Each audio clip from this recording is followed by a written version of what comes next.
Okay, अस्सलाम वालेकुम students.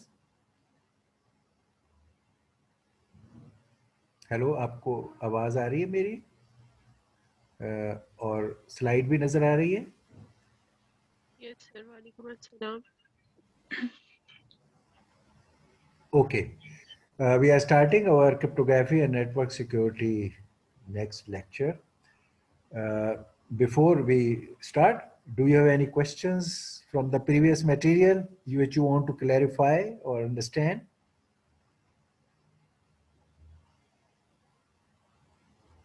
No? All right. अच्छा, अस्सलाम वालेकुम सर। वालेकुम सलाम। सर वो आपने जो प्रोजेक्ट दिया हुआ है जी, सर, जरा उसको एक्सप्लेन कर दो, उसमें क्या क्या करना है। यार पिछली दफा भी एक्सप्लेन किया था। आज तो मैं आपको सॉल्यूशन दे रहा हूँ, अब एक्सप्लेन के क्या करना है तो के हिसाब से मैंने आपको लास्ट टाइम भी एक्सप्लेन किया। Okay, I am giving you solution now. करना क्या था वो तो लास्ट टाइम बताया। Okay sir, okay okay sir. अब लेट्स लुक एट नहीं द। सर, वो नहीं, वो उसमें दिखा हुआ तो C++ में करना है, तो वो रिलेटेड पूछ रहे थे। अच्छा अच्छा, ओके। जी सर। अच्छा, ये सी प्लस प्लस वाला कौन सा है, इसका क्वेश्चन बताइए। सी प्लस प्लस में क्या करना है आपने? सर एफाइन साइफर में इम्प्लीमेंट करना है, एफाइन साइफर को C++ में, ओके, और सूडो इम्प्लीमेंट कोड करना वगैरह और ये और चीज़ें उसको जी वो जो क्रिप्टो करनी एनालिसिस है। करना है। ओके, चले। जी sir. Okay, solution is still valid but you will still have exact solution। अब आपके पास होगा तो आप उसको कोड कर सकते हो। कोड करने का कोई इशू होगा तो वो हमसे आप लैब में वो भी डिस्कस कर लेंगे अगर कोई प्रॉब्लम है। पहले ये है कि कोड, कोई भी चीज़ को कोड करने से पहले उसका एग्जैक्ट तरीका पता हो, then you translate it into code. हमेशा जी सर। पहला स्टेप हो। तो अब पहले एग्जैक्ट तरीका अभी हम कर लेते हैं, दैट इज द सॉल्यूशन। और फिर उसके बाद कोड की भी बात हो जाएगी ड्यूरिंग द लैब। ओके, तो हियर इज द सॉल्यूशन। आपको ओके स्पेशली जो उसमें हमने आपसे कहा था कि जब आपको क्रिप्टो एनालिसिस करना होता है तो आपको मैंने लास्ट टाइम बताया था, it is nothing but solving of that equation A X is equal to B, जिसमें आप एक्स फाइंड कर रहे होते हो और ए के इन्वर्स से बी को मल्टीप्लाई करके फाइंड कर सकते हो, और एक्स का मतलब है आपको सारी कीज पता चल गई। ये हमने एज ए जनरल रूल इसका बताया था। अब उसको, और मैंने आपसे कहा था कि जो कुछ हमने आपको calculation of inverse of a matrix बताई है वो सारी एज इट इज एप्लीकेबल है, एक्सेप्ट कि आपने मॉडल जबरा क्योंकि अब सीख लिया है तो आप वही सारे काम अब मॉड अलजेब्रा में करोगे। जहां भी कहीं मल्टीप्लाई ऐड सब्ट्रैक्ट होगा वो आप मॉड, आपके केस में मॉड 26 के तहत वो काम हो रहा है। तो अब ये वाले हिस्से जो आपके साइन प्रोजेक्ट में थे, ये उसके वो पोर्शन हम एज ए सॉल्यूशन आपको बता रहे हैं। Okay sir. Okay, alright. पहली बात, थोड़ी सी नोटेशंस के बारे में हमने ये मुख्तलिफ टाइमों में इस्तेमाल की हैं, अब हम उनको यहाँ आपको एक किस्म के समराइज कर रहे हैं। ये यहाँ नज़र एन के तौर पे आ रहा है, इसको मैं क्या करूँ, नीचे कर देता हूँ थोड़ा सा, वो ये देखने में एरर आपको नज़र आएगी जो है नहीं। ये इसको मैं थोड़ा सा छोटा करके नीचे कर दूँ। ओके, अब पूरा, अब आपको नज़र आना चाहिए। ओके, चलो जी, ऑलराइट। पहले ये नोटेशंस अलग अलग आती रहीं, मगर इनको अब हम फॉर्मलाइज तरीके से आपको, क्योंकि आगे के जब हम एल्गोरिथम में जाएंगे तो इनको बार बार इस्तेमाल करेंगे, तो हम उसको देख लेते हैं। और सारी चीज़ें जो आपने सीखी थी, जिनको अब इस प्रोजेक्ट में आपने अप्लाई किया, वो टर्म्स हमने सीखा है। जेड एन सेट्स, सेट्स के नाम, एक जेड पहले सीखा था, इंटीजर का सेट, वो जेड था। फिर हमने मॉड्यूलस का सेट अंडर मॉड एन सीखा, इसको मैं सबसे पहले z को सीखा इंटीजर सेट, फिर zn set under modulus n, जो 0 से और n-1 तक उसके एलिमेंट्स होते हैं। Z में -इन्फिनिटी से +इन्फिनिटी होते हैं, Zn में 0 से n-1 तक के होते हैं। जो भी मॉड्यूलस है मैक्सिमम वहां तक जाएगा, ये एक नंबर कम। फिर एक मैंने बताया दिया था आपको Zn स्टार। Zn स्टार वो स्पेशल केस था इस Zn में से ऐसे तमाम नंबर जिनके मल्टीप्लिकेटिव इनवर्स एग्जिस्ट करते हैं। देखिए, अगर Zn आपका सेट है तो उसमें हर नंबर का एडिटिव इनवर्स एग्जिस्ट करता है, तो एडिटिव इनवर्सेस का सेट भी Zn ही होगा, कोई मसला नहीं है। लेकिन तमाम Zn में एलिमेंट्स के मल्टीप्लिकेटिव इनवर्स एग्जिस्ट नहीं करते, तो ऐसे उसमें से तमाम नंबर्स को निकाल के हम एक जगह लिखें तो वो हम उस सेट का नाम हम कहते हैं Zn का स्टार सेट। ये वो सेट एलिमेंट्स हैं जिनके मल्टीप्लिकेटिव इनवर्स एग्जिस्ट करते हैं, जो हमने बार बार देखा है। और ये क्या होते हैं, हमने ये भी देखा, इस कौन से नंबर होते हैं जिनमें मल्टीप्लिकेटिव इनवर्स एग्जिस्ट करता है। ऐसे तमाम नंबर जो इस n से रिलेटिव प्राइम होते हैं, इस n के सेट में, Zn के सेट में ऐसे तमाम नंबर जो इस मॉड से रिलेटिव प्राइम है, उनका मल्टीप्लिकेटिव इनवर्स एग्जिस्ट करता है। वो इस सेट में लिखा होगा Zn स्टार में। इससे आपका मल्टीप्लिकेटिव इनवर्स फाइंड करने का काम आसान हो जाता है, आप एक छोटे सेट पे वो काम करते हैं। फिर एक चीज हम इस्तेमाल करेंगे Zp, और की थी पहले भी, और वो ये है कि अगर ये n या मॉड्यूलस जो है आपका प्राइम नंबर हो, n हमेशा प्राइम होना जरूरी नहीं है, मॉड के लिए प्राइम या नॉन प्राइम कोई भी नंबर हो सकता है n। लेकिन अगर आपका n एक प्राइम नंबर हो और फिर जो आपका ये सेट हो Zn सेट जिसमें n प्राइम नंबर है, उसका नाम हम Zp कह देते हैं। Zn और Zp आपस में इस लिहाज से डिफरेंट हैं या स्पेशल है Zp के Zp के तमाम नंबरों के, जीरो से अलावा तमाम नंबरों के मल्टीप्लिकेटिव इनवर्स एग्जिस्ट करते हैं। अगर ये प्राइम नंबर नहीं है तो कुछ नंबरों के मल्टीप्लिकेटिव इनवर्स हैं और कुछ के नहीं है, तो हम ये, अगर ये n प्राइम नंबर है तो इसमें हर नंबर का मल्टीप्लिकेटिव इनवर्स एग्जिस्ट करता है सिवाय जीरो के, जीरो का नहीं। 1 से लेकर n-1 तक तमाम नंबरों के मल्टीप्लिकेटिव इनवर्स होंगे, इस उनको हम सेट को कह देंगे Zp स्टार। ये चार हमारी नोटेशन है, Zn, Zn star, Zp, Zp star. ये उसकी एग्जांपल्स हैं।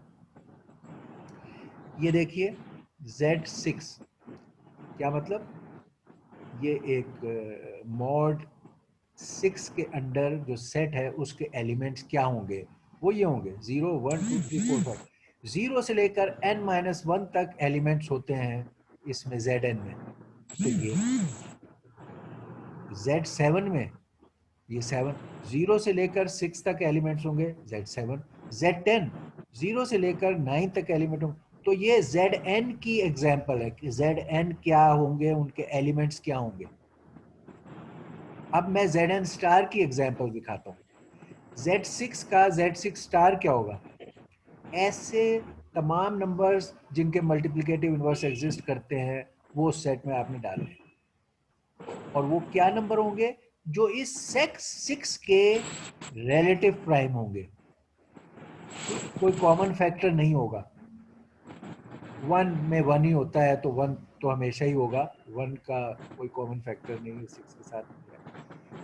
हाउएवर 2 का है रिजेक्टेड, 3 का है रिजेक्टेड, 4 है रिजेक्टेड, 5 का कोई कॉमन फैक्टर 6 से नहीं है।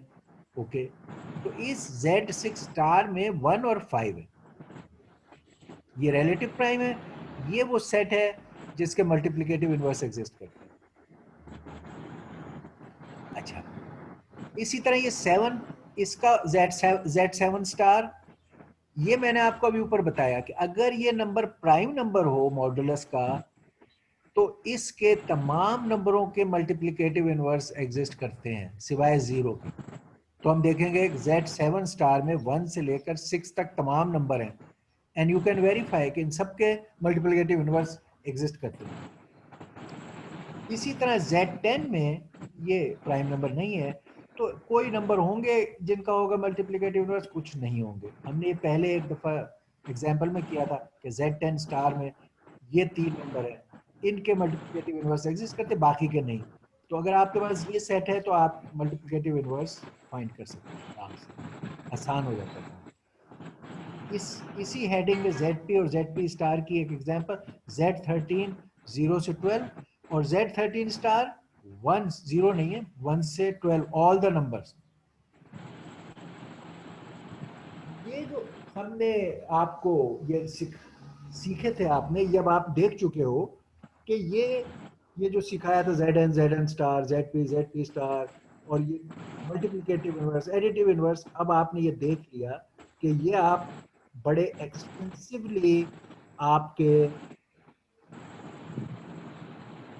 क्रिप्टोग्राफिक एल्गोरिदम में ये एडिटिव और मल्टीप्लिकेटिव इनवर्स एक्सटेंसिवली इस्तेमाल होते हैं। आपने अभी अफाइन साइफर जिसका प्रोजेक्ट किया उसमें ये है कि एडिटिव में की का एडिटिव इनवर्स चाहिए दूसरे डिक्रिप्टर में, और दूसरा जो मल्टीप्लिकेटिव था उसमें डिक्रिप्टर में मल्टीप्लिकेटिव इनवर्स चाहिए। तो जब तक आप एडिटिव इनवर्स मल्टीप्लिकेटिव इनवर्स नहीं मालूम कर सकते, आप अफाइन साइफर का एनक्रिप्टर डिक्रिप्टर वर्केबल नहीं बना सकते। और आपको कंस्ट्रेंट भी पता चल गए कि एडिट मल्टीप्लिकेटिव यूनिवर्स में कौन कौन सी कीज हो सकती हैं और कौन सी नहीं हो सकती। और ये हमने उसमें किया encryptor decryptor algorithm, use additive inverse pairs Zn as encryption decryption key, और एनक्रिप्शन डिक्रिप्शन मल्टीप्लिकेटिव वाले एडिटिव में एडिटिव इनवर्स कीज, मल्टीप्लिकेटिव में मल्टीप्लिकेटिव इनवर्स की। और वो कीज हमने कहा था कि Zn स्टार में है, इसकी कीज तमाम Zn में है, एडिटिव वाले के तमाम Zn जिसको हमने कहा था 26 हैं, ये कीज Zn स्टार में है जो 12 है।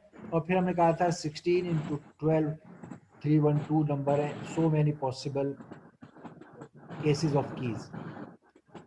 और अगर उसमें आप मॉड्यूलस प्राइम नंबर ले लें तो फिर आपकी K1 और K2 की ऑल वैल्यूज वैलिड होंगी, यानी प्राइम नंबर के तमाम कीज एग्जिस्ट करती हैं सिवाय 0 के। फिर आपका ज़्यादा पावरफुल ऑप्शन हो जाएगा। ओके, जो मैंने आपको ये लीनियर साइमल्टेनियस इक्वेशंस इंटीजर में सॉल्व करना बताई थी, वही आपसे कहा गया था कि आप इनको अब आप इसमें इस्तेमाल करें कॉन्ग्रुएंस इक्वेशंस में। क्या मतलब? तकरीबन वही रूल्स रहे मगर मैथमेटिक्स मॉड्यूलस का होगा। इक्वेशंस में पहले आपको आसानी के लिए single variable linear congruent equation solve कराएंगे, और फिर मल्टीपल वेरिएबल की जो सेट ऑफ इक्वेशंस होते हैं उनको सॉल्व करवाएंगे। इनके वर्डिंग्स क्या है? Solving single variable linear equation हम इंटीजर में कहते थे, यहाँ हम कहते हैं लीनियर कॉन्ग्रुएंट इक्वेशन। मॉड वाली इक्वेशन जो है वो लीनियर इक्वेशंस, उन्हें कॉन्ग्रुएंट इक्वेशन कहते हैं क्योंकि उनमें कॉन्ग्रुएंस पाई जाती है। वो जो हमने 3 इक्वल वाली चीज देखी, इसमें इक्वल की बजाय कॉन्ग्रुएंस है। फिर दूसरा, we will solve a set of such equations, जैसे साइमल्टेनियस इक्वेशन हम इंटीजर में हमने सॉल्व की थी। ये 2 केसेस हम देख रहे हैं एग्जाम्पल। ये पहला केस सिंपल इक्वेशन, अगर आप इंटीजर में कर रहे थे तो ax इक्वल टू b, यहाँ इक्वल का वर्ड होता था, ये कांस्टेंट, a कांस्टेंट और b कांस्टेंट, यहाँ मॉड नहीं लिखा होता था। तो इंटीजर में आप इसको सॉल्व करते थे, क्या करते थे, ये a को इधर से खत्म करना है तो इसको a इनवर्स से मल्टीप्लाई कर दें या 1/a से मल्टीप्लाई कर दें दोनों तरफ, ये a वैनिश हो जाएगा। x is equal to b by a या a इनवर्स इनटू b। ये आपका इंटीजर में कैलकुलेशन था जो हम करते हैं कि अगर ये 7x है equal to b equal to 3, तो हम कहेंगे x इज इक्वल टू 3/7 या 7 इनवर्स इनटू 3। ये हम इंटीजर में करते थे, यहाँ क्या करेंगे, क्योंकि मॉड n है, अब हमारे नंबर्स हमेशा मॉड्यूलस की वजह से उस रेंज में आ जाएंगे। यहाँ इक्वल की जगह कॉन्ग्रुएंस है मॉड की वजह से। इसके लिए आपको ये कंडीशन एक सॉल्व होने में होगी कि असल में कि ये जो मॉड है, मॉड का और ए का जीसीडी हमने लेना सीखा है। जीसीडी यूक्लिडियन एल्गोरिथम से भी हम ले सकते हैं और हमने अदरवाइज भी सिंपल केसेस में सीखा है जीसीडी लेना, लेकिन यूक्लिडियन से हमें जीसीडी लेना आता है। तो हम ए एक्स के साथ जो कोएफिशिएंट है इसका और एन का जीसीडी लेंगे, ताकि हमें दोनों में जो कॉमन नंबर है वो पता चल जाए। डी कॉमन फैक्टर डी है, ए वो एन और ए में। तो ये जो डी आया है ये ए का कॉमन फैक्टर मॉड्यूलस के लिहाज से हो गया। हम चाहते हैं ये बी में भी ये कॉमन फैक्टर हो। ये जो कॉमन फैक्टर है वो बी में, ए और बी दोनों में जब कॉमन फैक्टर होगा तभी तो ये दोनों साइडों से आप उसको डिवाइड करोगे। इसलिए ये टेस्ट हमने किया और कहा अगर ये जो डी है, जो जीसीडी निकला है, अगर ये इस बी को डिवाइड कर दे फिर तो ये सॉल्युबल है। अगर डी जो है बी को डिवाइड नहीं करता तो फिर नो सॉल्यूशन, और अगर उसको डिवाइड कर देगा तो फिर जो भी डी की वैल्यू है आपके उतने सॉल्यूशंस होंगे। You will have so many solution.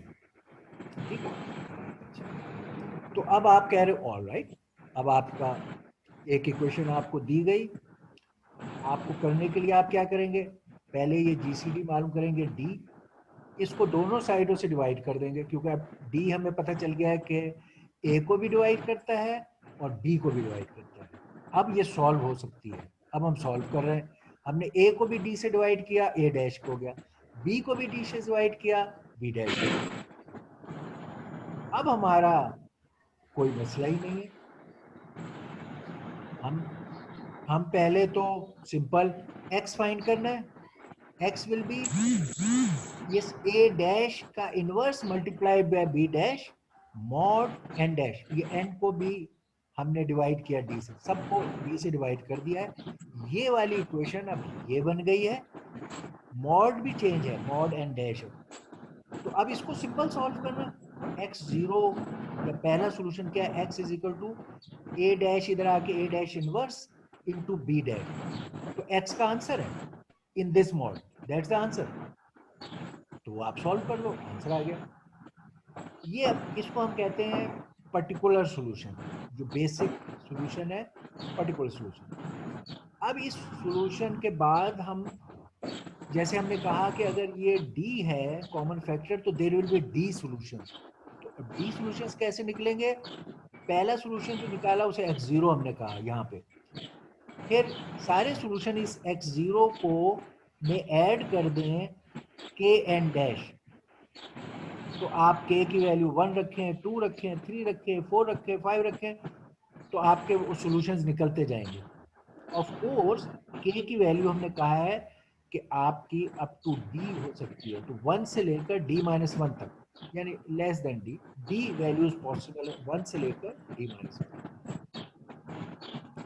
k की वैल्यू।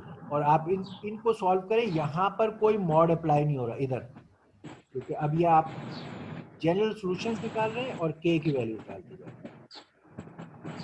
मेन चीज ये है जो बेसिक सॉल्यूशन है, ये जो यहाँ आपको बताया एक वेरिएबल के लीनियर इक्वेशन का, यहाँ उसकी एग्जांपल से देखें, मॉड अलजेब्रा में example. Okay,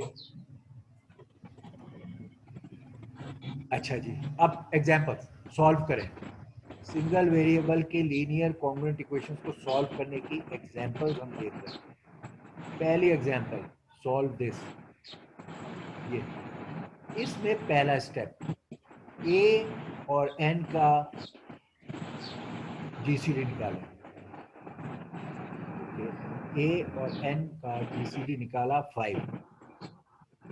okay, good. This 5 must divide b, ये है b, but this 5 does not divide b. 5 does not divide b. 5 fully, 2 is not fully divisible by 5. Fraction answer आ रहा है, नॉट डिविजिबल। क्योंकि ये इसको divide नहीं कर सकता तो नो सॉल्यूशन, बस यहाँ काम खत्म हो गया। ये इस असूल के तहत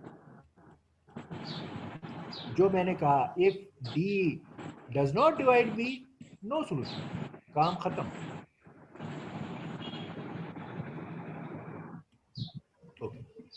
अगला 14x कॉन्ग्रुएंट 12 मॉड 18। पहला स्टेप, a और n का मॉड लें, ये n है ये a है, 14 और 18 का GCD लें तो आंसर आया 2। फिर ये चेक किया क्या ये 2 डिवाइड करेगा इस b को, 12 को। Yes, 2 divides 12 and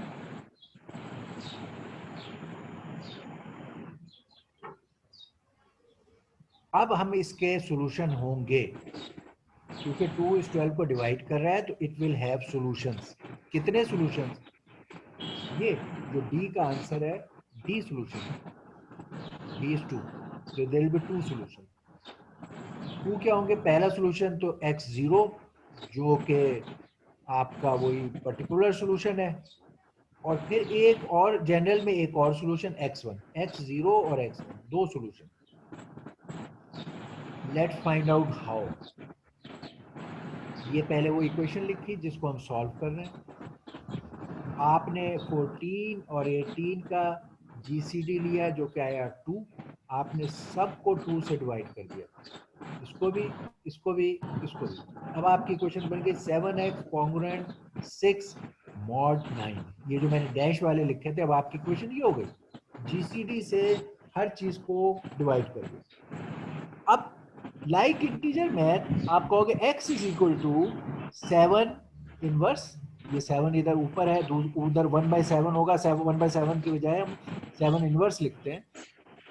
x is equal to 7 inverse into 6 mod 9, ये आंसर है, that's the answer. Particular solution का आंसर ये है, तो 6 इंटू 7 इनवर्स मॉड 9। तो ये अब पहला जो पर्टिकुलर सॉल्यूशन है x0 वो है 6 इंटू 7 इनवर्स मॉड 9। तो अब क्या रह गया? 6 तो नंबर पहले से ठीक है, 7 इनवर्स अंडर मॉड 9 क्या होगा? विच मीन्स 7 का मल्टीप्लिकेटिव इनवर्स फाइंड करो under modulus 9। Can we find that? अब आपको जो आपने मैथ सीखा था इनवर्स फाइंड करने का, वो इस्तेमाल कीजिए, एक्सटेंडेड यूक्लिडियन एल्गोरिथम इस्तेमाल कर लें या जनरल रूल ऑफ मल्टीप्लाइंग कर लें। मॉड 9 में सारे नंबरों को बारी बारी ट्राई करें 7 के साथ, और जिसका मल्टीप्लाई करने से रिमाइंडर 1 आ जाए, दैट इज द आंसर।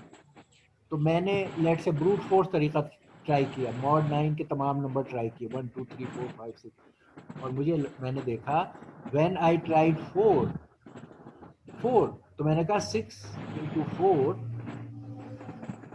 अच्छा सॉरी 4 ट्राई किया तो मुझे 7 इंटू 4 28 मॉड 9 1।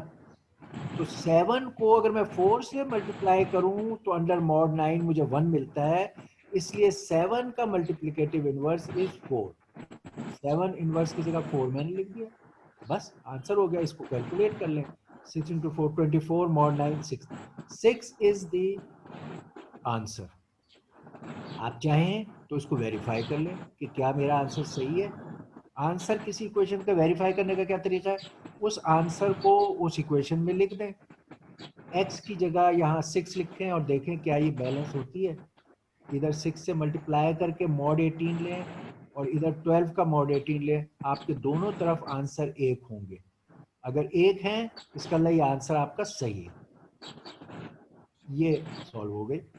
अब आपको जनरल सॉल्यूशन निकालने जो कि एक ही है x1, तो उसका तरीका ये था x0 मल्टीप्लाइड बाय k की वैल्यू, पहली वैल्यू 1 ट्राई करेंगे, और ये n बाय d, ये आपका n है, ये n बाय d, ये करेंगे तो ये आंसर 50 है। बस ये इक्वेशन सॉल्व। अब इस इक्वेशन में थोड़ी सी और इजाफे, मसलन आपने कहा अमूमन इंटीजर मैथ में ऐसी इक्वेशंस भी होती हैं ये वाली, लेकिन कभी कभी इनमें कांस्टेंट 14x प्लस कोई कांस्टेंट भी आ जाता है। तो अब ये एग्जांपल कि जिसमें x और राइट हैंड साइड के अलावा यहाँ एक कांस्टेंट भी हो, वेरी स्मॉल इशू। जिस तरह इंटीजर में स्मॉल इशू है, इस तरह यहाँ भी स्मॉल इशू है। स्मॉल इशू क्या है? पहले स्टेप में हम -4 करते हैं दोनों तरफ, ताकि ये 4 को वैनिश कर दें। इस 4 को वैनिश करते हैं, इंटीजर में हम यही करते हैं। तो इधर -4, इधर -4, तो ये 6 -4 से 2 हो जाएगा। ठीक है, तो ये इक्वेशन बन जाएगी 3x congruent to 2, 3x congruent to 2 mod 13। तो ऐसी इक्वेशन अगर होगी तो वो पहले स्टेप में ही ये इक्वेशन बन जाएगी जिसको हमने सॉल्व कर दिया है। तो हमें वो सॉल्व करना आती है। अब हमारे पास ये इक्वेशन, इसे सॉल्व करना है। इसका वही तरीका कि 3 और 13 का जीसीडी लिया, वो 1 है। तो इससे पता चला कि देयर विल 1 जो है वो डिवाइड, 1 तो हर नंबर को डिवाइड करेगा, 2 को भी करेगा। तो 1 डिवाइड करता है b को। अब 1 है d, तो इट विल हैव 1 सॉल्यूशन। अब 1 सॉल्यूशन क्या होगा? x is equal to 3 inverse into 2। x is equal to 3 inverse into 2।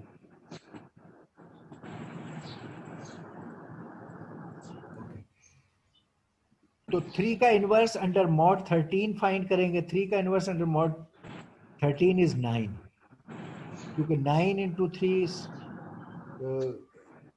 9 into 3 27, और उसको 13 से डिवाइड करें तो 1 आता है। तो इसका मतलब 3 का इनवर्स 9 है। तो ये हो जाएगा 2 इंटू 9 मॉड 13 विच इज 5। इस 5 को आप देखो क्या ये सही है, इसके अंदर 5 लिखो और ये सॉल्व करो तो हमें लगेगा हाँ ये सही है। अब हमने सिंगल वेरिएबल के ऐसी इक्वेशंस को सॉल्व अंडर मॉड अलजेब्रा कर लिया विद ऑल द वैरायटी। अगला स्टेप जो आपके इस प्रॉब्लम में था या आपको रिफाइन साइफर में आया, वो ये था कि solving A set of multi variable equation. अब हम 2 वेरिएबल की इक्वेशन, जैसे एक्स वाई की इक्वेशनें होती हैं, अगर एक्स वाई 2 वेरिएबल की इक्वेशन हो तो आपको 2 इक्वेशनों की ज़रूरत होती है to solve it, to find a solution. अगर 2 अननोन है तो 2 इक्वेशनें होनी चाहिए। यहाँ पर भी आपको यही नीड है कि 2 कॉन्ग्रुएंट इक्वेशनें होनी चाहिए और उनके ज़रिए से आप उनको हल करें। इक्वेशनों को हल करने का तरीका ये जनरल तरीका है, इसी को आप 2/2 पे अप्लाई करेंगे कि अगर इंटीजर मैथ में भी आपका इक्वेशन को सॉल्व करने का ये तरीका था कि अगर जनरली n वेरिएबल की इक्वेशंस हैं और n इक्वेशंस हैं, यानी स्क्वायर मैट्रिक्स है, तो हम ये सारे कोएफिशिएंट्स एक मैट्रिक्स में लिख देते हैं। ये multiply by A vector x1 to xn होते हैं, और ये इक्वलेंट टू ये वेक्टर b1 to bn होता है। और हम कहते हैं A matrix multiply by X vector is equal to B vector. और इन इक्वेशंस को सॉल्व करने का मतलब होता है कि आपको ये एक्स वेक्टर फाइंड करना है, यानी x1 से लेकर xn तक क्या वैल्यूज है। और इसे फाइंड करने का तरीका ये है कि लेफ्ट हैंड साइड और राइट हैंड साइड पर आप ए इनवर्स से मल्टीप्लाई करें, यानी मैं इस साइड को भी ए इनवर्स से मल्टीप्लाई कर रहा हूँ, लेफ्ट हैंड साइड को, और ये ख्याल रहे मैं लेफ्ट पे लिख रहा हूँ, और इधर भी मैं ए इनवर्स से मल्टीप्लाई कर रहा हूँ। एक इक्वेशन के दोनों तरफ ये काम हो सकता है। तो इधर ए इनवर्स और ए को मल्टीप्लाई करने का नतीजा क्या होगा? आई, यानी 1। आई जैसे होता है 1, इस तरह मैट्रिक्स में आइडेंटिटी मैट्रिक्स है, ये तो 1 हो गया। तो I into X is X. तो राइट हैंड साइड पे A inverse into B, right hand side पे मुझे ए इनवर्स इंटू बी चाहिए। तो मुझे अगर ये सॉल्व करनी हो साइमल्टेनियस इक्वेशन इंटीजर मैथ में, तो मैं ये काम करता हूँ, एक्स फाइंड करने के लिए जो कोएफिशिएंट की मैट्रिक्स है ए, उसका इन्वर्स फाइंड करता हूँ, उसको वेक्टर बी से मल्टीप्लाई करता हूँ, ये उसका इन्वर्स, इससे मल्टीप्लाई किया और आंसर जो आएगा वो ये वेरिएबल्स आ जाएंगे और सॉल्व हो जाएगी। ये मेरा तरीका है मल्टी वेरिएबल लीनियर इक्वेशंस को इंटीजर मैथ में सॉल्व करने का, जो मैंने आपको पहले भी बताया है। यही मेथड इस केस में इस्तेमाल होगा। फर्क क्या होगा, अब ये इक्वेशंस कॉन्ग्रुएंट हैं, यहाँ इक्वल की जगह कॉन्ग्रुएंस है, और यहाँ हर एक के साथ मॉड एन, सबके बाहर मॉड एन इस्तेमाल हो रहा है। जो भी इसका मॉड्यूलस अलजेब्रा है Zn सेट का, अगर Zn सेट है तो इसका मतलब मॉड एन। ये मेरे मैथ्स में इस्तेमाल होना है, बाकी यही काम होना है। अब इसको देख लेते हैं कि अब इसमें रह क्या गया, हमें बाकी तो सब पता है, सिर्फ ये रह गया कि ए का इन्वर्स कैसे मालूम करना है। जो हमने इंटीजर मैथ में सीखा है वही यहाँ इस्तेमाल है। अब उसकी एग्जांपल्स, अब हम एग्जांपल्स कर रहे हैं कि हम कह रहे हैं कि मैट्रिसेस जो बनती हैं,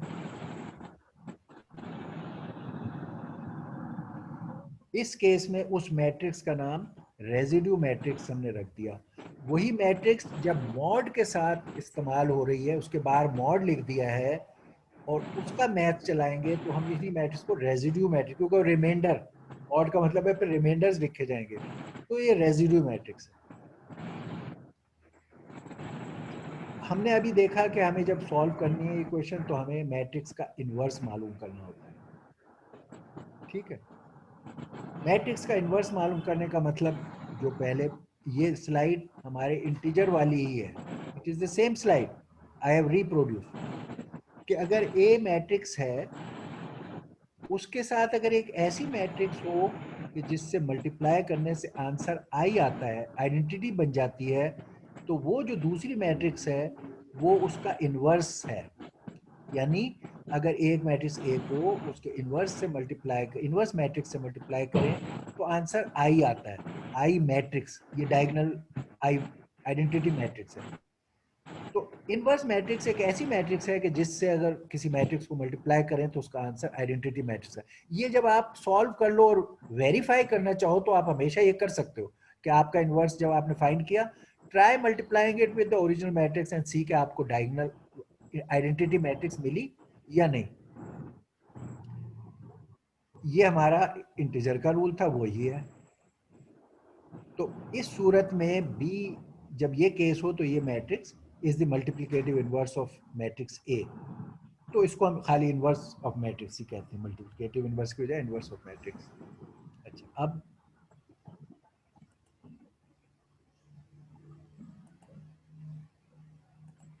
ए इनवर्स का तरीका मैंने आपको बताया था, इंटीजर में करवाया भी था। ए इनवर्स निकालने का तरीका है 1 over determinant of A multiplied by adjoint of A. और एडजॉइंट क्या होता है कि पहले आप उस को फैक्टर मैट्रिक्स बनाएं। को फैक्टर मैट्रिक्स क्या होती है, हर एलिमेंट को आप रखते जाएं और उसकी जगह जो रिमेनिंग पार्ट है उनका डिटर्मिनेंट सॉल्व करते जाएं और वहां वो वैल्यू लिखते जाएं उस पोजीशन पे, तो ये को फैक्टर मैट्रिक्स बन जाएगी। उस को फैक्टर मैट्रिक्स को ट्रांसपोज करें, यानी रो को कॉलम की शक्ल में लिखें, तो फिर आपका आंसर बन जाएगा। और वो क्या होगा, ये होगा कि आप कोई भी टर्म उसमें जो आई जे आईथ रो जेथ कॉलम पर कोई भी एलिमेंट जो था ए का, उसमें आप उस आई और जे पे जो एलिमेंट था उसको आप कैंसिल करते हैं, रो और कॉलम को, और जो कुछ रह जाता है वो आपका कहलाता है ए आई जे। ये है को फैक्टर मैट्रिक्स। इसको आपने, इसका डिटर्मिनेंट फाइंड कर लेते जो रह जाता है, उसके साथ साइन वो वाले होते हैं, अमूमन आप ऑटोमेटिकली साइन डाल रहे होते हैं कि पहले के साथ प्लस, दूसरे के साथ माइनस, तीसरे के साथ प्लस, दूसरे के साथ। अगर आपने उसको मैथमेटिकली देखना है तो आपने -1 के साथ उसकी रो और कॉलम नंबर को ऐड करके लिख देना है। फर्स्ट करो सबसे पहला जो नंबर है आप किसी एक रो या कॉलम पे ले रहे हो, तो सबसे पहला नंबर दोनों अगर 1 1 है तो ये 2 हो जाएगा, सबसे पहला पॉजिटिव नंबर के साथ होता है। फिर दूसरा, फिर 1 2 1 + 2 होगा 3, दूसरा नेगेटिव, तीसरा फिर पॉजिटिव, चौथा फिर हम अक्सर जो रो या कॉलम सेलेक्ट करते हैं उसके हिसाब से प्लस माइनस अल्टरनेटली इस्तेमाल करते हैं। ये वो चीज़ है। ये डिटरमिनेंट फाइंड करेंगे, ये कोफैक्टर मैट्रिक्स जो ए आई जे रह जाएगी, ith रो jth कॉलम को काट के उसका डिटरमिनेंट मालूम करेंगे। ये चीज़ है कोफैक्टर, इसका ट्रांसपोज लेंगे। तो ये हमारा इंटीजर में मैंने आपको बताया, सिखाया और आपसे करवाया और आपसे कहा कंफर्म करें, आपने कहा कंफर्म। यही यहाँ पर इस्तेमाल हो रहा है। अब आपकी दो इक्वेशनें थी और आपको अब ये Z26 रेजिड्यू मैट्रिक्स में ये इसका इन्वर्स मालूम करना है। ये हमारा सवाल है। दो इक्वेशन आपके फाइन में आई या किसी में ये दो इक्वेशन आई, उन दो इक्वेशनों को सॉल्व करना है साइमल्टेनियसली। यहाँ ये mod 26 Z26 का मतलब है ये बाहर mod 26 लिखा हुआ है और हम कह रहे हैं find the inverse, A inverse find करो। ओके, ये residue matrices are used which have elements in Zn and जो भी है मॉड्यूलस। इन मैट्रिसेस का add, subtract, multiply, determinant, everything is same as integer matrices except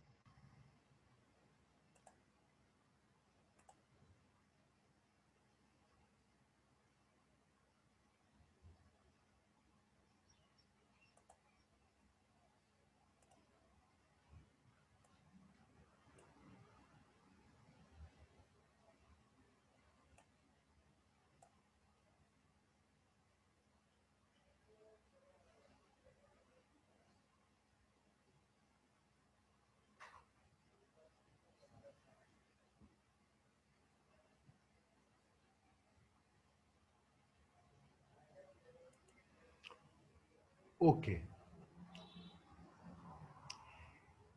ये सारे ऑपरेशंस वही हैं जो इंटीजर वाले, एक्सेप्ट कि हम मॉड कैलकुलेशन करते हैं बस। अब इंटीजर अलजेब्रा में जब आप इनवर्स मालूम करते थे किसी मैट्रिक्स का, तो आप हमेशा ये बात टेस्ट करते हैं शुरू में ही। इंटीजर में जब इनवर्स मालूम करना होता है तो आप शुरू में ही उसका डिटर्मिनेंट निकालते हैं। अगर डिटर्मिनेंट 0 आ जाए तो वो सिंगुलर मैट्रिक्स कहलाती है और हम कहते हैं इसका इनवर्स मालूम नहीं किया जा सकता। किसी मैट्रिक्स का अगर डिटर्मिनेंट 0 हो तो उसका आप कह देते हो I can not find the inverse of it. क्यों कहते हो? क्यों कहते हैं बताएं, क्यों कहते हैं? इसलिए कि जब आप यहाँ कैलकुलेशन करोगे इनवर्स फाइंड करने की, तो उसको 1 बाय डिटर्मिनेंट ऑफ ए से मल्टीप्लाई करोगे। इनवर्स में यहाँ बाहर divided by determinant of A है, ऊपर है ज्वाइंट, और उसको डिवाइड कर रहे हैं आप डिटर्मिनेंट ऑफ ए से। अगर डिटर्मिनेंट ऑफ ए 0 है तो 1 by 0 is infinity and you can not solve it. इसलिए ये टेस्ट कंडीशन हमेशा इनवर्स ऑफ ए मैट्रिक्स निकालनी थी। जब इंटीजर अलजबरा में हम कर रहे थे तो हम ये पहले अप्लाई करते हैं।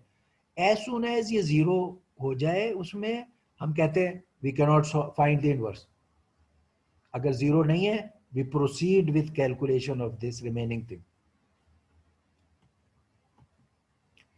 तो एक कंडीशन हमने ये टेस्ट करनी है क्योंकि हमारे मॉड्यूलस वाले में भी ये चीज इस्तेमाल हो रही है, तो हमें यहाँ भी एक टेस्ट करनी चाहिए। यहाँ एक और छोटी सी चीज भी टेस्ट कर लेनी चाहिए जिससे आपका बहुत काम बचेगा, और वो आपके प्रॉब्लम में भी था कि ये जो डिटर्मिनेंट ऑफ ए है it should be relative prime to N. आपका Zn सेट है तो जो डिटर्मिनेंट की वैल्यू है ये उस n का z मॉड n का रिलेटिव प्राइम होना चाहिए। ये क्यों है? Why is this? Why is this? ये कंडीशन क्यों है? ओके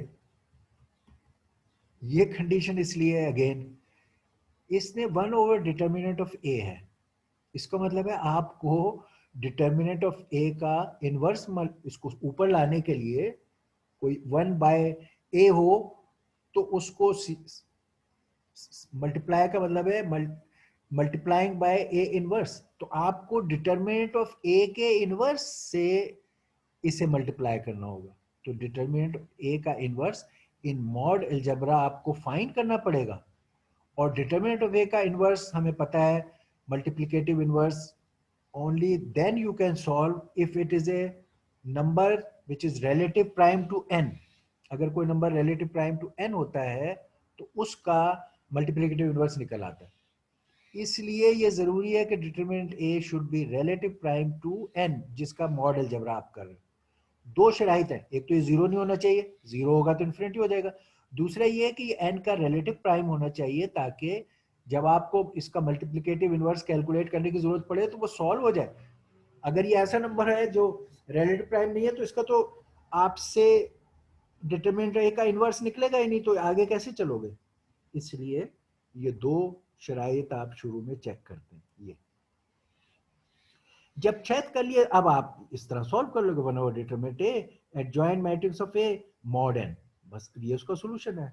अगर सोल्यूशन को वेरीफाई करना है तो जो आंसर आए उसको इससे मल्टीप्लाई करें अंडर मॉड एन, आपको आई मिलेगा। ये इसका तरीका है।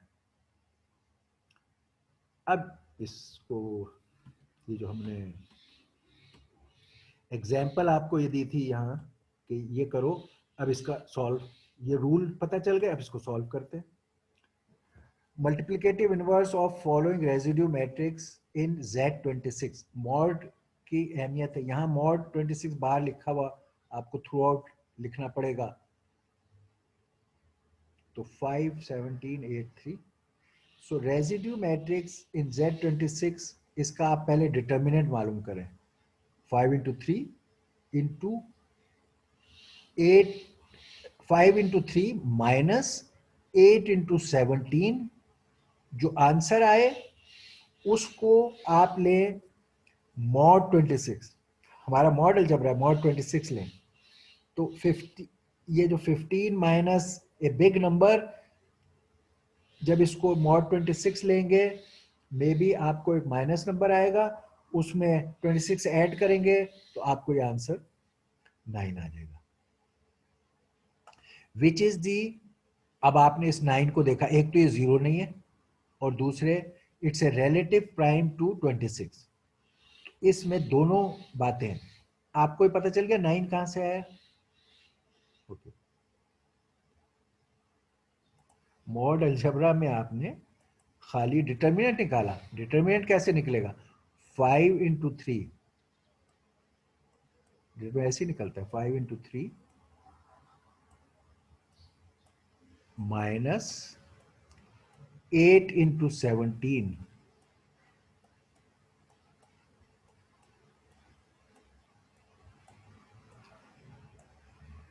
और इस पूरे का मॉड 26, मॉड 26। ये अब आपको मॉड अलजेब्रा सिखाया हुआ है, ये 15 और ये माइनस नंबर, एक बड़ा माइनस नंबर होगा, उस माइनस नंबर को 26 से डिवाइड करेंगे, एक स्मॉल माइनस नंबर आ जाएगा रिमाइंडर में। क्योंकि वो माइनस है और हम अक्सर चाहते हैं कि पॉजिटिव हो, तो उस माइनस नंबर में आप 26 ऐड करेंगे तो ये बन जाएगा। तो आपका ये कैलकुलेशन डिटर्मिनेंट का, डिटर्मिनेंट ऑफ ए ये है, और उसका ये कैलकुलेशन के साथ आंसर ये आया 9। ये 9 का मतलब है डिटर्मिनेंट जीरो नहीं है, एक शर्त पूरी हो गई। दूसरी शर्त, it's a relative prime to mod, इसलिए इसका मल्टीप्लिकेटिव इनवर्स जब जरूरत पड़ेगी तो हम कैलकुलेट कर सकेंगे। अब पहले ही कर लेते हैं, अब हमें कि हमें जरूरत बाद में पड़नी है, हम कर लेते हैं। तो इस a का या 9 का मल्टीप्लिकेटिव इनवर्स क्या होगा, यानी what is 9 inverse in mod algebra of 26, mod 26 क्या होगा, हमें ये चाहिए, ये आगे इस्तेमाल होना है, व्हाट विड दैट बी? एक तरीका ब्रूट फोर्स, बारी बारी ये हो नंबर गया ट्राई सर। करो, पहले पहले 1 ट्राई करो, फिर 2 ट्राई करो, फिर 3 करो, फिर हमने देखा जब हम 3 ट्राई करते हैं तो 9 into 3 is 27, mod 26 is 1, इसका मतलब है 9 का inverse under this mod is 3, it is equal to 3। ये मल्टीप्लिकेटिव इनवर्स आपके डिटर्मिनेंट का आ गया। तो अब आपका रह गया एडजॉइंट। एडजॉइंट में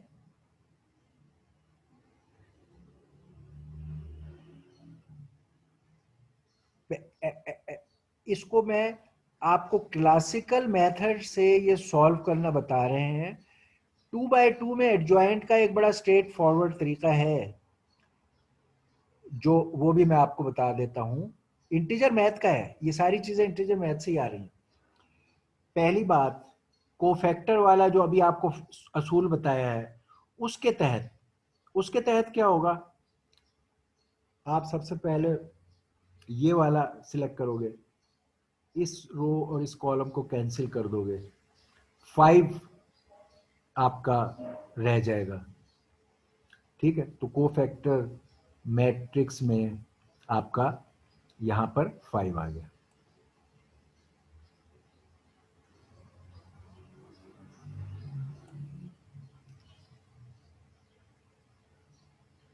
Adjoint of A,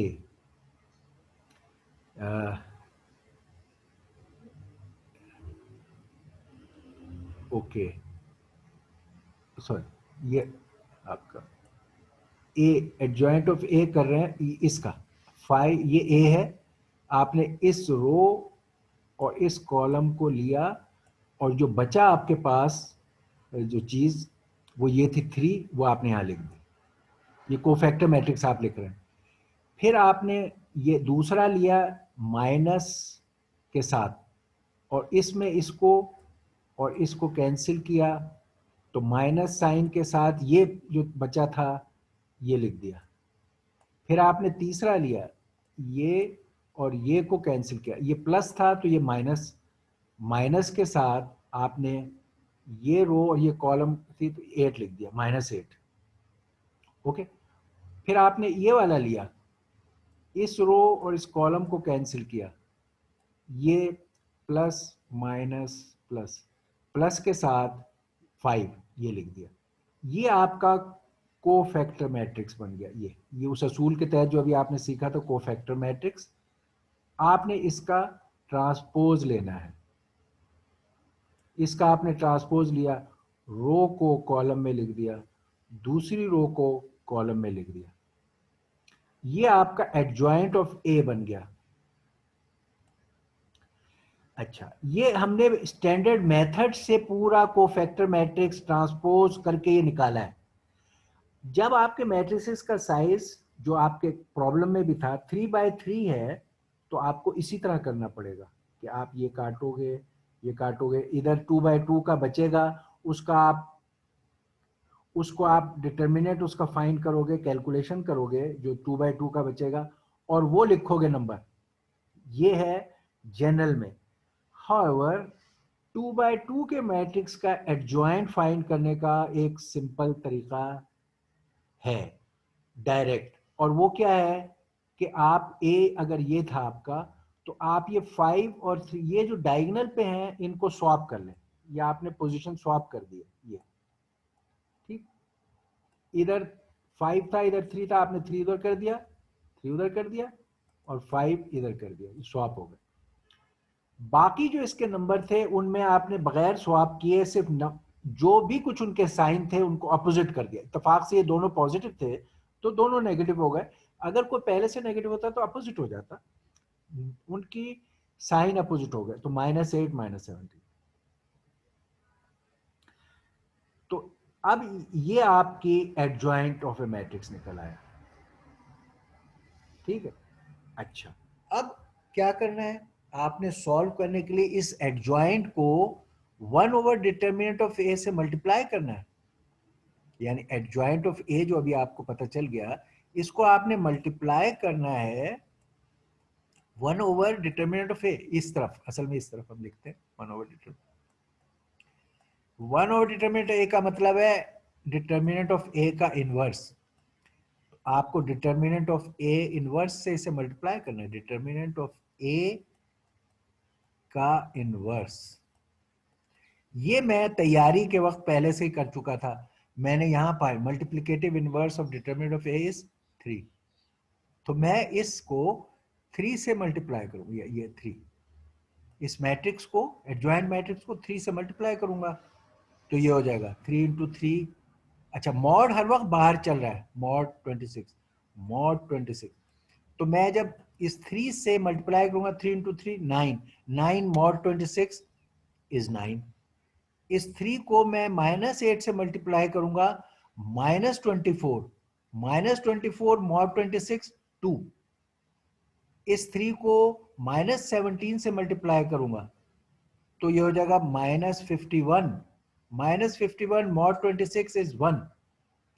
इस 3 को 5 से करूंगा 15, 15 मॉड 26 15, तो मेरा ये आंसर आएगा।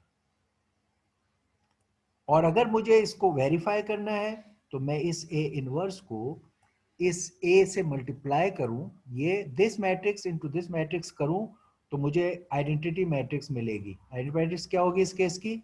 ये identity matrix will be like this.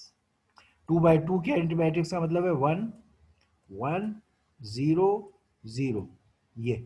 ये मुझे आंसर मिलेगा, तो ये हो गया। ओके, ये आपको इनवर्स का पता चल गया। Any question for finding the inverse in mod algebra? जी बताएं। यही आपके तो एफाइन में जो था यही था, हमने आपको सिखा दिया था एफाइन कि भाई देखिए वो 2 इक्वेशनें बनेगी एफाइन में, आपके K1 K2 से 2 इक्वेशनें बनती है ना, यहां उसके अंदर आपका P1 non plain text P1 1 और P2 1, this is your A matrix. X matrix आपकी क्या है? K1 K2 और आपकी this is equal to C1 C2। ये हमें दिए हुए थे P1 P2 C1 C2 दिए हुए, उनकी वैल्यूज डाल दी। ये आपका ए है, जैसा कि ये ए है इसी तरह ये ए है। इस ए का आप इनवर्स मालूम करें और सी से उसे मल्टीप्लाई कर दें, राइट हैंड साइड पर ए इनवर्स से इस वेक्टर को मल्टीप्लाई करें, आपको K1 K2 पता चल जाएगा। यू नो द की, ये आप वहां इंप्लीमेंट कर रहे हो। अच्छा,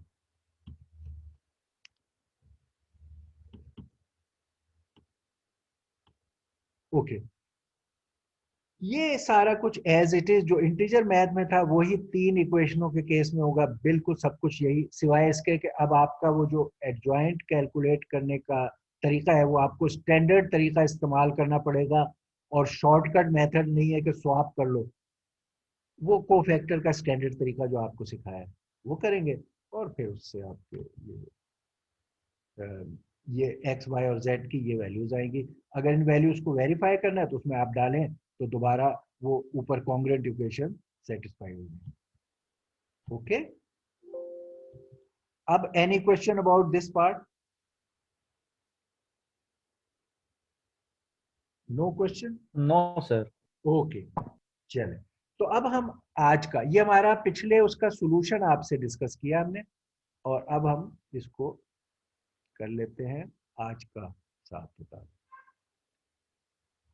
ये आज का हमारा ये था कि we were discussing last time, हमने काफी कुछ देख लिया था।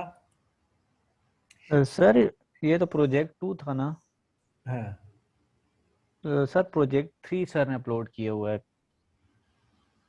हाँ, 3 में क्या है? उसमें सर फाइन साइफर और ब्रूट फोर्स की ये इम्प्लीमेंट करना है, मतलब इस पे C++ पे। ठीक है, C++ पे। ओके तो वो उसमें 4 क्वेश्चन है, वो जरा एक्सप्लेन कर देते तो ये सर उनकी समझ नहीं आ रही थी। ये तो सर लास्ट टाइम हुआ था, अच्छा क्लास नहीं हुई थी इस मतलब उसकी। और अच्छा, वो आप पूछिए उसमें क्या चीज समझ नहीं आ रही। ओके ऑलराइट, चले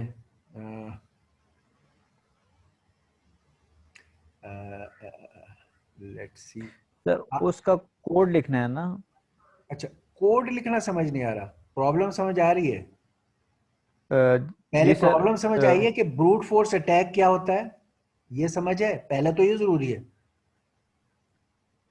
ब्रूट फोर्स अटैक का जी मतलब सर वो जी आपने उसका डिक्रिप्टर बनाया है। अभी मैंने ये सारा जो कुछ डिस्कस किया है ये उस रोशनी में है। डिक्रिप्टर उसका आपको करना उसमें ये होगा कि ओके लेट्स से यहाँ कर लेते हैं, चलो बल्कि ओके मैं इसका एक ले लेता हूँ ये स्लाइड, इसको कर लेते हैं ब्लैंक। ओके ऑलराइट, अच्छा ये इसमें आपको ब्रूट एफाइन का एनक्रिप्टर ये है जो आपने क्या है कि पी आता है मल्टीप्लाइड बाय होता है K1 और रिजल्ट में आप ऐड करते हो K2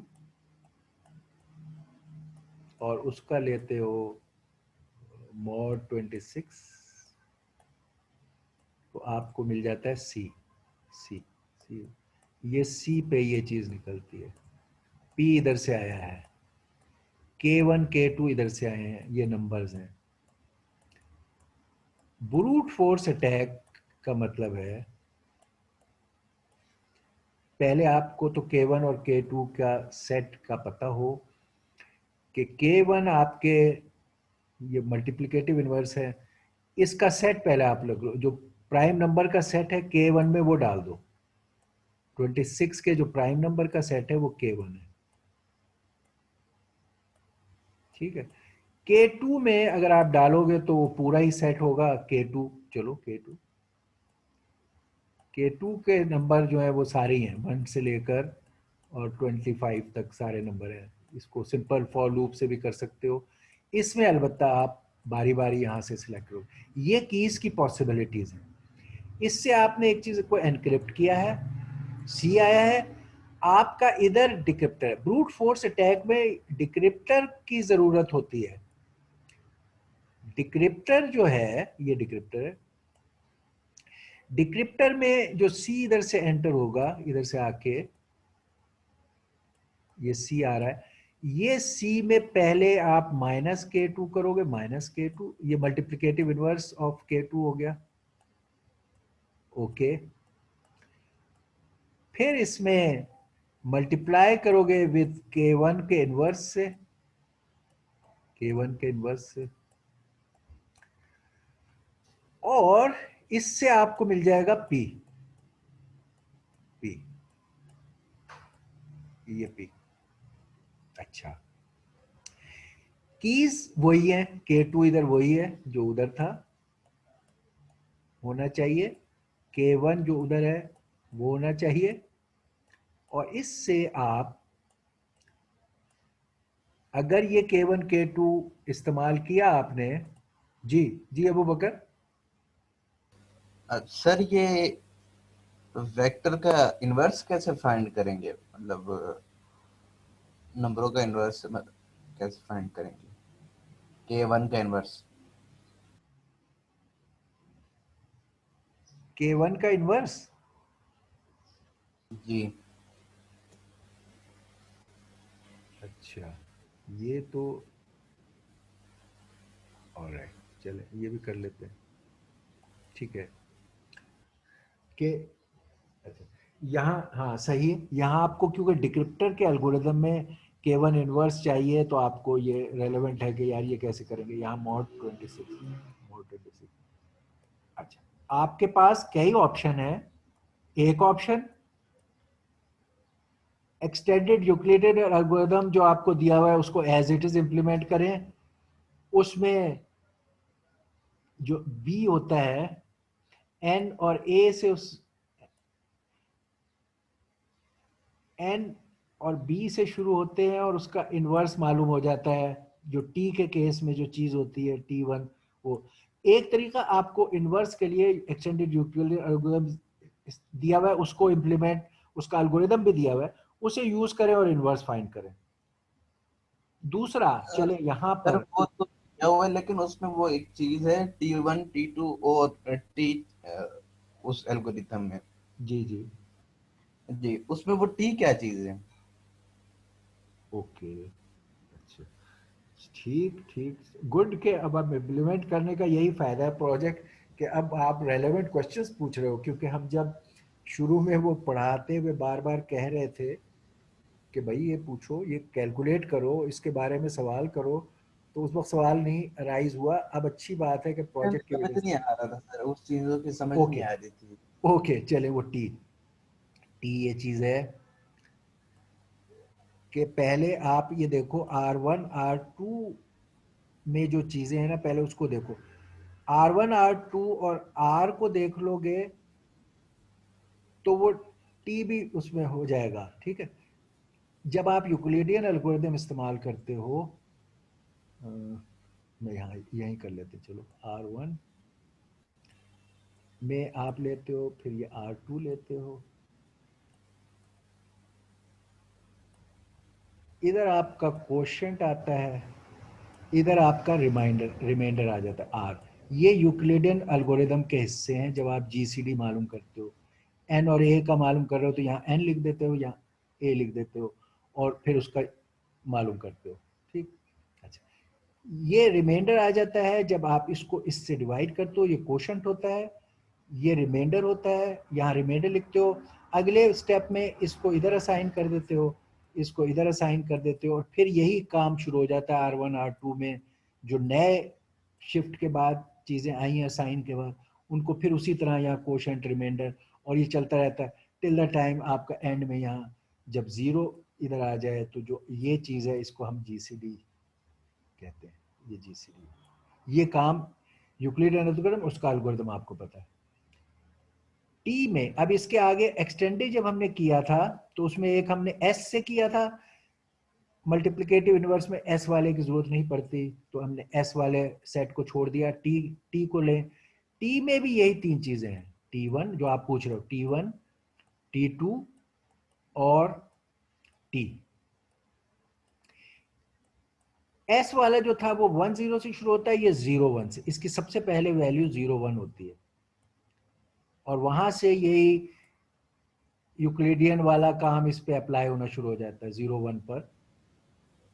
अब टी क्या है, टी क्या सर है ये कि जो नहीं, पहले देखो वैल्यू, आर क्या है। सर आर ये क्या जो होती वैल्यूज है, है, अगर ये जो आर, वैल्यूज अगर R1 को R2 से डिवाइड कर रहे हो, क्वोशंट Q है, तो ये R इज द रिमाइंडर, ठीक है।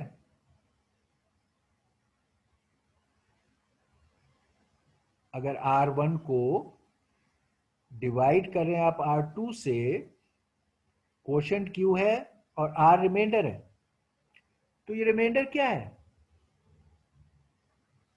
रिमाइंडर है, ये रिमाइंडर क्या है, ये रिमाइंडर, अगर हम इसको पहले, ओके, ये रिमाइंडर, ये पूरा टोटल लिखते हैं। R1 आपका, R1 इस केस में R1 इज इक्वल टू, ये बराबर होता है multiplication of this Q into R2, Q into R2 plus remainder R। तो तो अगर कोई आर फाइंड करना चाहे तो वो क्या कहेगा, R will be equal to R1 minus QR2।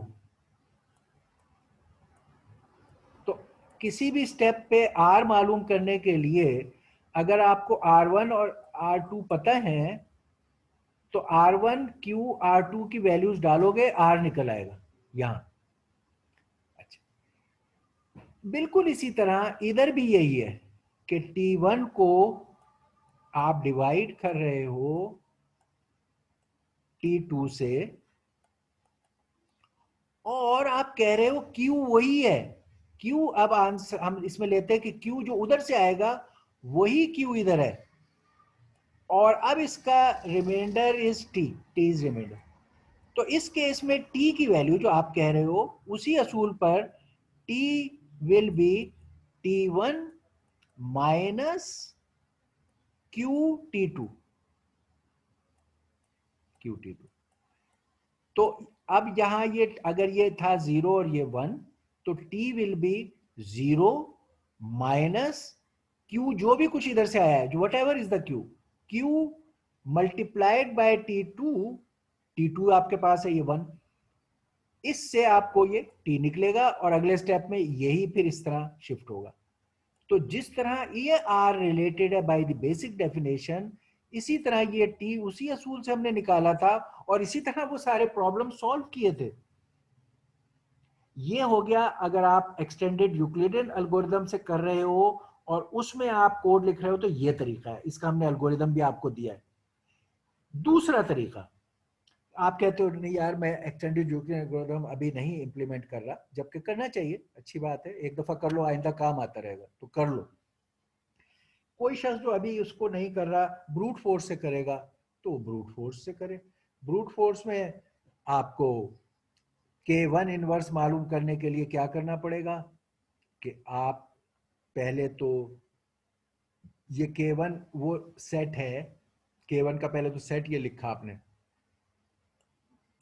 इसमें जो भी कोई वैल्यू होगी K1 की, ब्रूट फोर्स में आप क्या करोगे, कोई वैल्यू है यहां K1 की, ये वैल्यू है, इसका आपको K1 इनवर्स चाहिए, ठीक है। तो आप बारी बारी उसको मल्टीप्लाई, इस K1 के सेट में जो भी चीजें उनसे बारी बारी, ये नंबर है इसको पहले 1 से मल्टीप्लाई, इस सेट में जो कुछ है, इस सेट में नंबर है 12 नंबर है, उनसे बारी बारी मल्टीप्लाई करोगे और फिर डिवाइड करोगे 26 से और फिर टेस्ट करोगे, इज द आंसर 1। अगर 1 है तो जिस नंबर से वो मल्टीप्लाई किया था उसको चूज कर लोगे। ये ब्रूट फोर्स तरीका है इनवर्स K1 का मालूम करने का एक। दूसरा अच्छा है कि आप इसी स्टेज पर EEA को इम्प्लीमेंट कर लें और इसको अपना आगे रीयूज के लिए रखें कि मुझे जब भी कभी किसी नंबर के इनवर्स की जरूरत पड़ेगी, मल्टीप्लिकेटिव इनवर्स, तो आई विल यूज दिस, तो आपका वो एल्गोरिथम होगा EEA एल्गोरिथम फॉर इनवर्स, इसको कहें मल्टीप्लिकेटिव इनवर्स एल्गोरिथम, ठीक। तो ये हो गया। अब आगे फिर ब्रूट फोर्स पर आ जाएं। अटैक, ब्रूट फोर्स अटैक में ये आपने कोड करना है डिक्रिप्टर, और ब्रूट फोर्स का मतलब ये है कि आपको गिवन है कि इस C के अगेंस्ट, फर्स्ट को आपको C1 पता है और उसका P1 भी पता है, यहां P1 पता है, इसका आंसर आपने एक कंपेरेटर लगाना है, ब्रूट फोर्स में एक कंपेरेटर बनाना है जिसने नॉन P1 को इधर से जो जनरेट होके P आएगा उससे कंपेयर करते रहना है कि क्या ये सेम है। अगर वो सेम है तो उस वक्त जो भी कीज आपने यहां दी हुई है they are the answer. Attack का मतलब है you want to find these keys के ये क्या है। तो आप ये एल्गोरिथम रन कर रहे हो, उसमें बारी बारी ये कीज डालोगे, आपको कीज तो पता ही नहीं है ना, तो आप यहां से पहले इस सेट की कीज कौन सी है, ये वाली 1 से 25, तो 1 से 25 वाली इन कीज को बारी बारी लेना है, और हर एक केस में ये 12 कीज जो आपके इस सेट में है ये 12 कीज है। तो पहले में भी इसके साथ 1 और ये कीज बारी बारी ट्राई करो, अगर आपको वो सही आंसर मिल गया तो आप कहोगे ओके ये मेरा सेट है। फिर इधर से 2 लो, उसके साथ ये कीज बारी बारी ट्राई करो और देखो कि आंसर मैच कर गया है तो बस वो सिलेक्ट हो गया, नहीं है फिर इसकी 3 लो। इनको लेने का मतलब है आप ये कोई फॉर लूप डाल रहे हैं, एक फॉर लूप तो 1 से 25 का डाल रहे हैं और दूसरा फॉर लूप जो है वो पॉइंट कर रहा है और यहां से की पिक कर रहा है 12 का, जो 12 का डालें तो K2 K1 आए वो वाली की पिक कर रहे हो, तो दूसरा फॉर लूप उन 12 कीज के लिए। इन दो को शामिल करके आप इस एल्गोरिदम में डालोगे और देखोगे कि क्या आपका C1 जो पता था उसके अगेंस्ट आपको P1 जो मालूम है वो सही मिला। इस एल्गोरिदम से जो P आएगा और आपको जो नॉन P है उनको आप कंपेयर करोगे, अगर वो मैच कर गया उस वक्त जो K है वो आपका आंसर है। ये आपका ब्रूट फोर्स अटैक है फॉर ए फाइन साइफर और for any other cipher. Fine में जरा सा सिर्फ ये है कि 2 कीज हैं, तादाद थोड़ी है मगर 2 कीज है।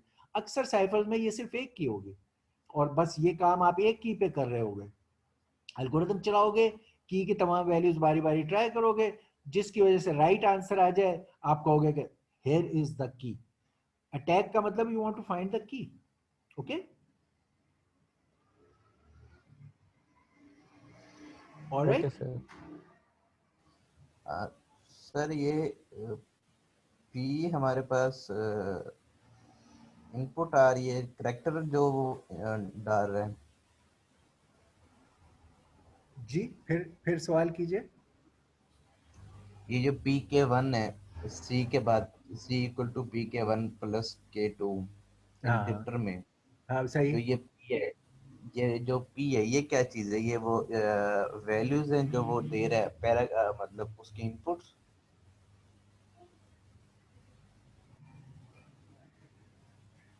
अच्छा, एक्चुअली जो ब्रूट फोर्स अटैक है, non non plain text brute force attack, जिसमें हमने बताया कि आपको वैल्यूज में भी आपको सी और पी की वैल्यूज पता है, आपको पता है इस सी का आंसर ये पी है, जो C1 P1 था, C2 P2 था, आपको पता है। अगर साइफर टेक्स्ट ये दिया जाए तो ये प्लेन टेक्स्ट होता है। इसमें प्लेन टेक्स्ट से मुराद है आपका कोई नंबर। हमारे ये टेक्स्ट जो है दे आर नंबर। हमारा जो टेबल था, ये टेबल, इस टेबल में हमने कहा था हमारे टेक्स्ट के ए से लेकर और जेड तक जो है दे कॉरस्पॉन्ड्स टू 0 to 25। जब हम कहते हैं पी प्लेन टेक्स्ट, तो फर्ज करो आपका प्लेन टेक्स्ट था एल, तो एल के अगेंस्ट जो नंबर है, maybe I don't know 17 या जो भी, वो आप यहां फीड कर रहे हो। उसके अगेंस्ट साइफर टेक्स्ट में कोई नंबर निकला, आंसर 12, तो 12 का मतलब है कि यहाँ 12 के अगेंस्ट जो भी टेक्स्ट है वो टेक्स्ट, यानी अगर मैंने एल दिया था तो 12 के अगेंस्ट अगर फर्स्ट को टी है तो टी निकला। ये साइफर टेक्स्ट है जो आपने सवाल भी किए हैं कि अगर मैं इधर से सपोज एल फीड कर रहा हूं तो इस एल्गोरिदम की कैलकुलेशन से मुझे टी मिला। ये है प्लेन टेक्स्ट और साइफर टेक्स्ट। यहाँ कैलकुलेशन में ये नंबरों से काम होंगे, आपने ये कैलकुलेशन जो करनी है, तो अगर P आपका प्लेन टेक्स्ट वॉज से सपोज ए नंबर 17 और आपने कीज यहाँ की आपके चूज करते हो, आप कोई की वैलिड की चूज कर लो। फर्स्ट करो आप K1 ले लो, इस सेट में से सपोज K1 7 वॉज था 7, K2 आप ले लो कोई और मे बी 5, तो यहाँ 7 यहाँ 5, इधर ये नंबर 17 जो प्लेन टेक्स्ट था उसका number 17 into 7 plus 5 mod 26, calculate करो, उसका आंसर आ गया। सपोज उसका आंसर आया 12, जैसे मैंने कहा अगर, तो 12 के अगेंस्ट जो लेटर है आंसर आपका वो है साइफर टेक्स्ट, मगर आपको नंबर ही चाहिए था, आप ये नंबर ही इस्तेमाल करो। अब आपको एक दफा आपने एनक्रिप्टर अगर चलाया तो आपको ये पता चल गया, क्या क्या पता चल गया कि मेरी इस प्लेन टेक्स्ट के अगेंस्ट ये साइफर टेक्स्ट है एक, और दूसरे आपने खुद यहाँ कीज दी हुई है, आपको आंसर पता है कि मेरी K1 7 है, K2 5 है, आपकी ये पूरी सारी स्कीम आपको आंसर पता है। अब आप ब्रूट फोर्स अटैक करो। जो ब्रूट फोर्स अटैक वाला है उसके पास कीज नहीं है, उसके पास अलबत्ता ये एक नॉन पेयर है कि यार अगर साइफर टेक्स्ट 12 हो तो प्लेन टेक्स्ट 17 होता है, ये उसे पता है, लेकिन उसे कीज नहीं पता। उसे फाइंड करने के लिए वो ये डिक्रिप्टर भी उसको पता है कि डिक्रिप्टर पे ये एल्गोरिदम है, वो इस एल्गोरिदम को चला रहा है। सी फर्ज करो यहाँ था 12, वो यहाँ 12 डाल रहा है। अच्छा, इधर उसको की नहीं पता, तो इसलिए ये कीज वो बारी बारी एक्स और वाई हैं, इन्हें बारी बारी ट्राई कर रहा है। K2 पर उसने पहले, सबसे पहले मैंने जैसे कहा ये 1 ले लिया, और K1 के लिए उसने सारे नंबर जो K1 में पड़े हुए हैं वो बारी बारी ट्राई किए, जो 12 नंबर के 1 के साथ उधर का ये, 1 के साथ उधर का ये, 1 के साथ उधर का, उन सब की पेयरिंग कर करके उसने पहले 1 के साथ सारे ट्राई कर लिए ये, और आंसर्स हमेशा चेक करता रहा कि मेरे सी का आंसर आना चाहिए। फर्स्ट करो पी था 17, तो 12 में जब दूं अगर मेरा आंसर 17 आ जाए तो वो कीज मेरी सही है, वहां मैं रुक जाऊंगा। तो वो ये की पता कर रहा है, फौरन रुक जाएगा, कहेगा हियर इज माय की, करेक्ट की। ठीक है, ये ब्रूट फोर्स अटैक है, इसका आप वो एल्गोरिदम लिख रहे हो और उसके ये स्टेप पार्ट्स हैं। ठीक है, और ये ट्राई करते करते जहां पर ये मैच कर जाएगा वहां रुक जाओगे और कहोगे ये मेरा K1 K2 है मेरे केस में। सही है, ओके। और एनी क्वेश्चन?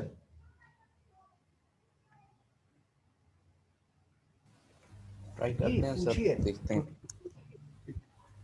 ठीक, ठीक है, या कोई क्वेश्चन है तो पूछें। अभी के लिए ठीक है सर, ट्राई करते हैं, कोई क्वेश्चन हुआ है फिर बता देंगे सर आप। अब सवाल क्या हो रहा है कि ये हर स्टेप और हर चीज आपको सी